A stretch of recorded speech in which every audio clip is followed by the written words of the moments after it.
નમસ્કાર કલમ યુદ્ધ સમાચારની સાથે હું છું આપની સાથે પાયલ બામભણિયા। તો જોઈએ આજના મહત્વના સમાચારમાં। બોડેલીની નર્મદા કેનાલ પર બાઇક ચાલકને બચાવ જતા કાર ખાડામાં ખાબકી ગઈ। પ્રાપ્ત માહિતી અનુસાર બોડેલીની નર્મદા કેનાલ પર બાઇક ચાલકને બચાવ જતા કાર છે તે સાઈડના ખાડામાં ખાબકી ગઈ હતી।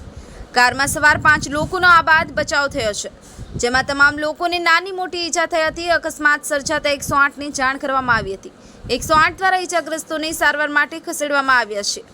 આ કાર બોડેલી તરફથી વડોદરા તરફ જઈ હતી, જેમાં બાઇક ચાલક અચાનક આવી જતા તેની બચાવવા જતા આ કાર છે તે કેનાલની સાઈડની રેલિંગ તોડી સીધી નીચે ઊંડા ખાડામાં ઉતરી ગઈ હતી।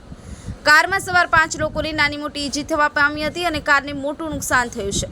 જે પ્રકારે જોઈ શકાય છે, અકસ્માત સર્જાતા લોકો દોડી આવ્યા હતા, જ્યારે બાઇક સવાર 3 લોકોને પણ ઈજા થઈ હતી। બાઇક સવાર વાઘોડિયા તાલુકાના હોવાનું જાણવા મળ્યું છે અને કાર સવાર 5 લોકો બોડેલી વેલકમ હેર કટિંગ વાળાના સગા હતા, જેઓ સુરત જવા માટે નીકળ્યા હતા। ત્યારે નર્મદા કેનાલ પર બાઇક ચાલકને બચાવવા જતાં કાર સાઈડના ખાડામાં ખાબકી ગઈ હતી।